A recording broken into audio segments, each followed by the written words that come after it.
So I'm going shortly to introduce the next speakers. They are from Japan.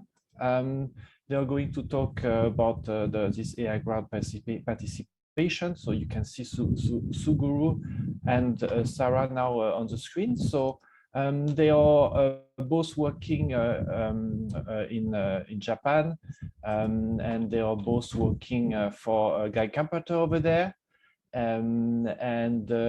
They are rather young actuaries, and what they did during the town hall, there was a town hall of the AI Quack competition. They really did an awesome presentation, and this presentation will also help you to understand what is this AI crowd competition about, and they're going to share also a bit what are their takeaways. The floor is yours. Thank you.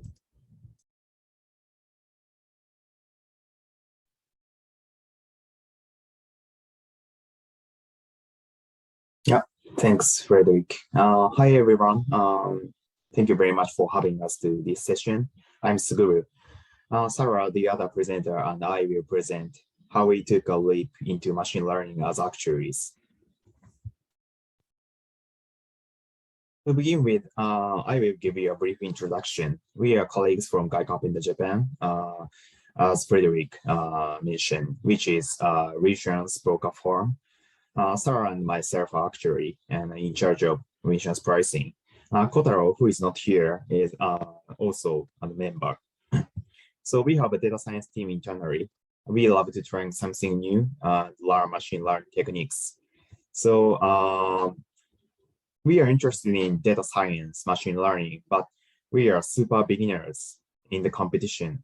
And this was our first competition. So however, we want to emphasize that even beginners were able to fight well as an actuary. So now, I know this is sudden, but let me touch on polling time. Just wanted to know about you all and make this session interactive as much as possible. So can the secretariat please show up the voting screen?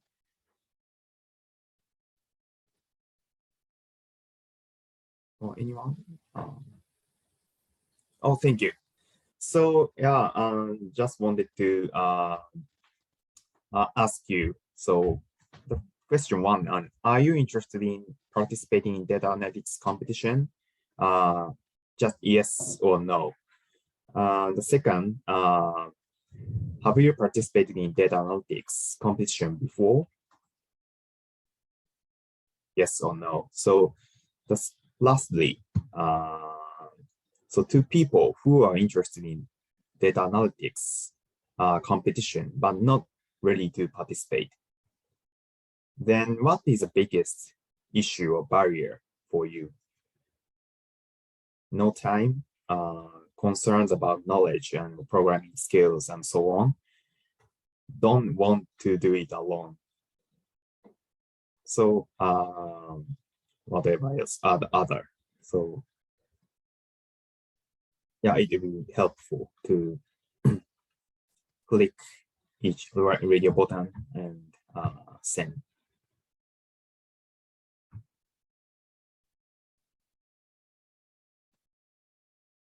Oh, thank you. So first one. Well, no, 28%. No interest. But second one, well, very interesting. Yeah.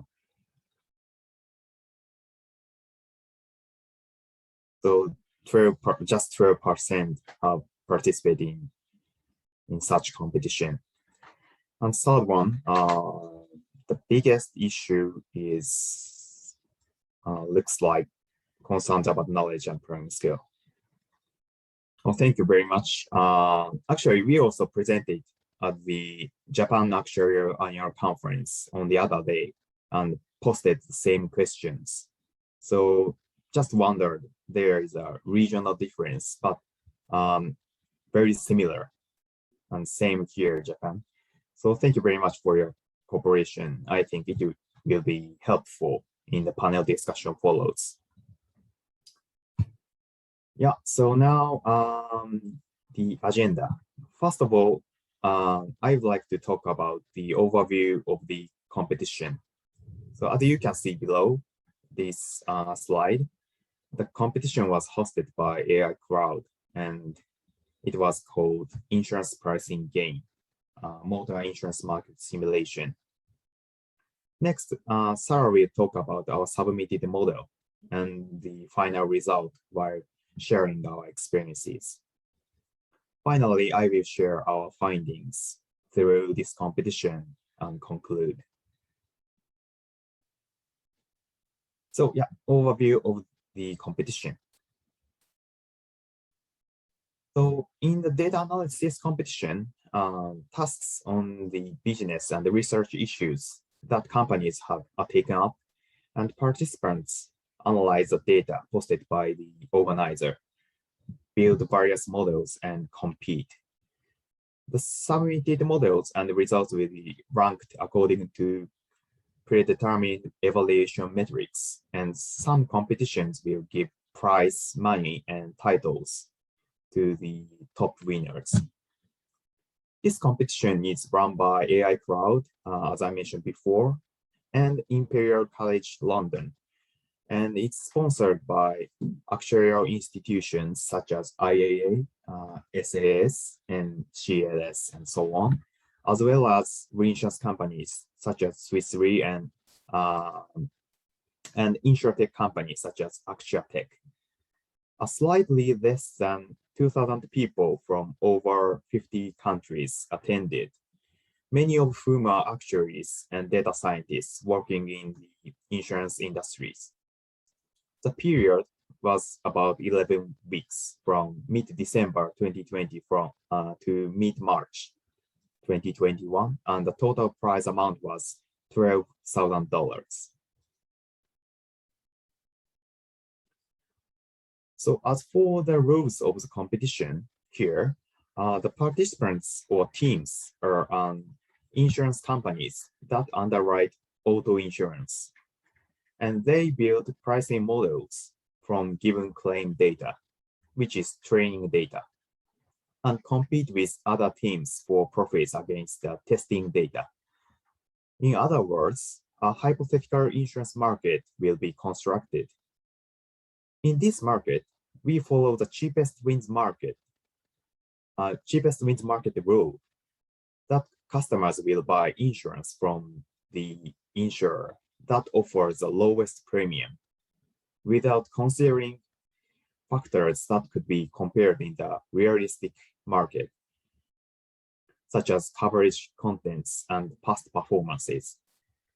The premiums for the policies underwritten are recorded as revenue, but if there is a claim on the policy, the insurance company will pay the claim amount and record a loss. The difference between the two is then used to determine the profit of the policy. And also, there are two evaluation metrics. One is the RMSE, which is root mean squared error between the predicted amount of claims and the actual amount of claims to measure the prediction accuracy of the model. And the other one is the profit itself.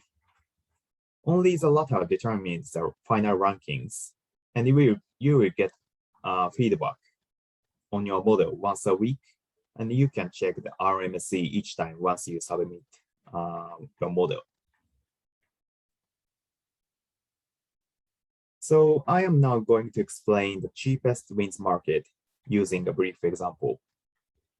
What's this market? So this is an example where two companies, company 1 and 2, are pricing 4 insurance policies, policy 1 through 4.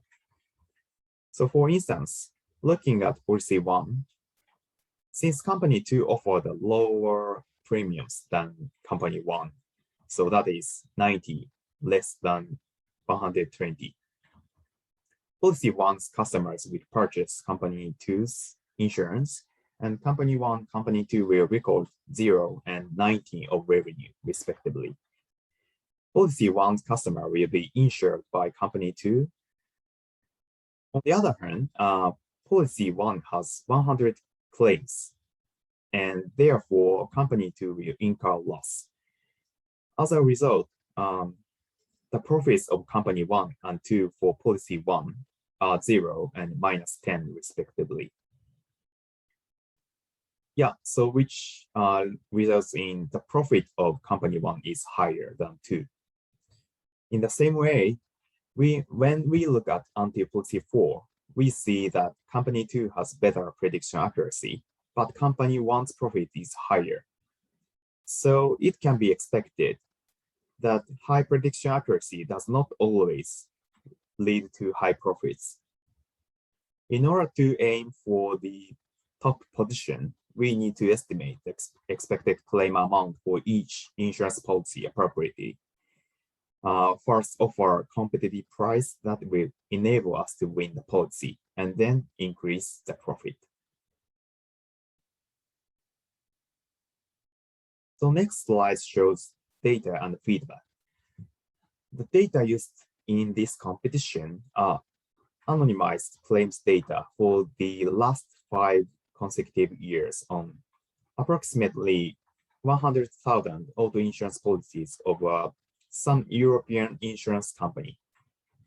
The data consisted of dozens of features, including policy information such as coverage type, payment frequency, driver information such as age and gender of the driver, vehicle information such as vehicle price and weight, and location information such as population and land area where the policyholder lives. Due to the terms and conditions of the competition, we can't tell you any more details other than that. You will also get weekly feedback on the performance of the model you submit. For example, in the upper right, you can see a distribution plotting profit and market share in the market you participated in, along with various KPIs. And in the middle, a heat map showing groups of claims on the horizontal axis and the degree to which they were won on the vertical axis. Based on these feedback, we are going to come up with next strategy for the next week. There is also a discussion board where you can clear up questions about the competition rules and data. You can discuss modeling. You can check your current ranking on the leaderboard and see how other teams are doing.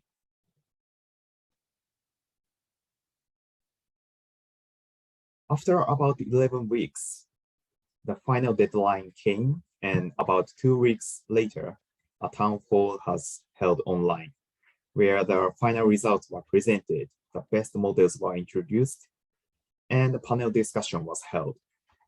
The town hall is now available on YouTube, so if you're interested, please take a look when you have time.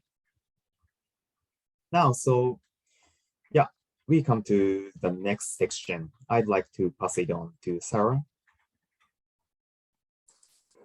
Thanks so much, Suguru. So now I'll introduce our submitted models and our final result. So it was our first time to join data science competition, and usually it's quite intimidating to participate. But we decided to join because it was insurance related and table format data was less intimidating compared to, say, image processing. So once we joined, the very first thing we aimed was to achieve low RMSE because we predicted that having high accuracy leads to high profit in the leaderboard. Then after a while, we remembered how we create different models for large loss and attritional loss in our work. So we decided to apply the same logic here. And lastly, we decided to avoid large claims and try to only sell low risk policies and submitted our final model. So here's our model pipeline. So first, we did the data cleansing. Then we created large loss model and attritional loss model separately and get the pure premium. And apart from that, we also created a risk classification model to separate policies into low and high risk policies and put different margins and got our final price. So now I'll go into more details of 3 big components of our model. So first strategy is ensemble approach, specifically stacking. Ensemble approach is an approach where we use multiple machine learning methods in order to obtain a better prediction. There are multiple approaches within ensemble approach, but here we decided to use stacking. In stacking, we create a model using one machine learning method and using that prediction as an additional input in the final model. In our case, we decided to create random forest model first and then use that prediction as additional data in stepwise GLM. And we created separate models for probability of claim occurrence and severity. And there are slight difference in how we use random forest prediction in the final GLM modelings. So for probability, we used random forest prediction as a new feature because we hope that random forest can capture some interaction or characteristics that GLM cannot pick up and add that info into GLM.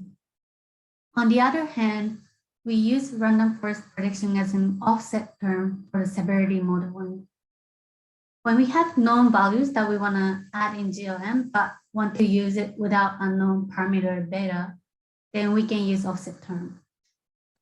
One of the most common ways for us in insurance to use is using exposure value as offset term to predict claims, and we wanted to incorporate something similar in our model. We decided to use random forest because it can capture large losses better than GLM, and hopefully it can also capture non-linear relationships that GLM cannot capture on its own.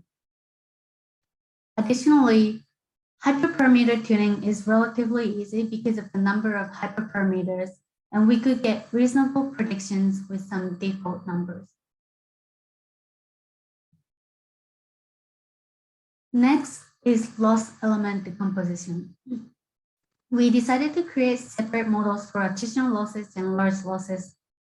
This is a common practice in insurance, and we wanted to do this because large and attritional losses tend to have different characteristics and distributions. We set the threshold amount, and we used anything below for attritional loss modeling and anything above for large loss modeling. For attritional loss, it's in general a light tail, so we used simple stepwise GLM and used normal distribution. For large losses, we used the stacking GLM method I just introduced earlier, and instead of normal, we use gamma distribution, which can have heavier tail. Another difference is the measurement we used when we did stepwise selection. We used BAC for attritional and AIC for large loss because BAC penalizes heavier for having too many features, and we wanted more simple and stable model for attritional, while we wanted the large loss model to be able to capture the low frequency and high severity claims.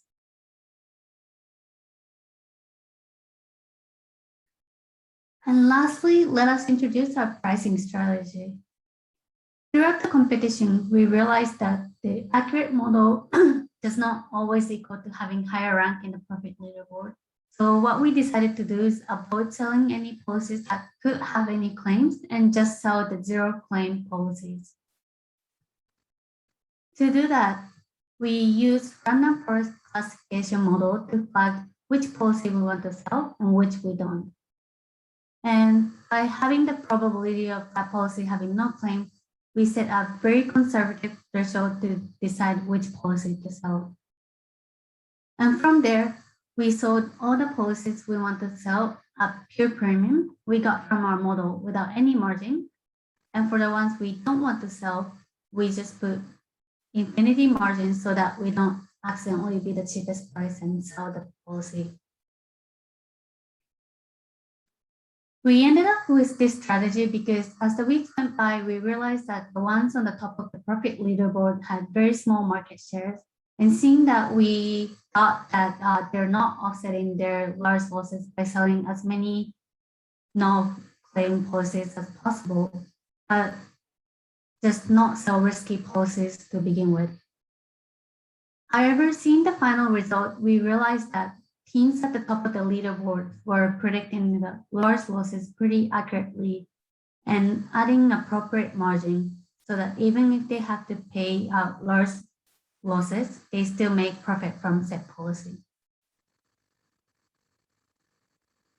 So here's our achievement in the competition. We were able to place at 10th in the final profit leaderboard and were also selected as one of the top models by the organizer, and we had a chance to present our model at the town hall. As seeing other teams' models, one thing we stood out in our opinion is the simplicity of our model. While there are many complicated and advanced models with other machine learning methods such as boosting machine, neural networks, and more, we were happy that we could compete with our GLM-based model, which actuaries are very familiar with. So let me pass it back to Suguru about our findings. Thanks, Sarah. Well, to wrap up,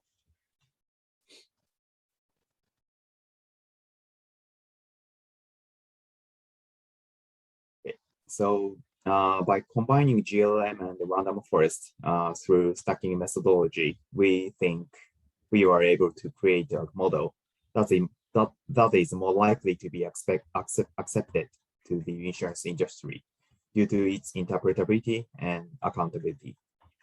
In fact, we won a top 10 prize with a simple one, and the AI crowd was very appreciative of that. Through our first machine learning competition, we felt the strengths of the common task framework. As many players faced the same tasks and discussed it, then collective knowledge was formed, and we could see firsthand how the model and the results became better and better. That was an amazing learning opportunity. In response to the question, what is the best things to do when learning data science? We have often heard that it is to join the competition. Now we believe that absolutely right. Although there are some gaps between the program setting and the realistic business situations, it is a good way to learn a series of practical processes from data pre-processing, loss modeling, pricing, interpretation of results, and feedback in depth. In addition to that, this competition was not only a competition for high prediction accuracy, but also incorporated the perspective of profit competition based on the movements of other players or teams, which was also very interesting. So next slide, here, I would like to show you the results of other players in Japan. This table was also used at the recent Japan Actuarial Annual Conference, and we are on the far right column. For the player one, there is a model called AGLM, which I don't want to go into the detail here, but it was developed by myself and other members. Anyway, it is a GLM-based model, and it ranked high, especially in RMSE, For the player two, he used a relatively new model called Energy Boost, which is a type of boosting tree that takes natural gradients into account instead of normal gradients. What is interesting about this method is that it calculates not only the expected value of the prediction, but also its uncertainty. For example, suppose a normal distribution it will also predict the standard deviation sigma. In this respect, there was a comment from him that this method has a high affinity with actuaries who are very interested in uncertainties or risks. And as you can see, every participant has achieved a high performance. Lastly, I would like to comment on utilizing machine learning methods. Firstly, from an actuarial standpoint, such as regulation, accountability rights, model governance, simple and high interpretable model is required. In that sense, we chose GLM as a base model with random forest. We hope to develop machine learning skills that align with insurance industry needs going forward. Next, although our strategy was to win profit leaderboard by trying to sell only low policies in this competition, as a reinsurance broker, we are keen to apply machine learning methods to assess low frequency and high severity risks, such as natural catastrophe risks for realistic market. We are very interested in how to deal with those high risks by modeling. If we want to relate to the realistic market, looking forward to project or competition, focusing or considering a risk diversification scheme,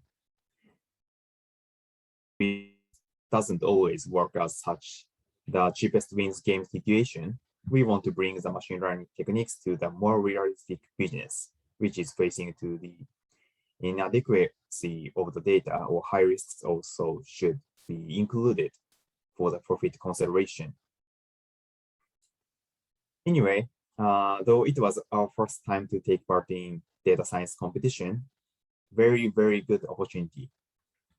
Thank you very much for your attention.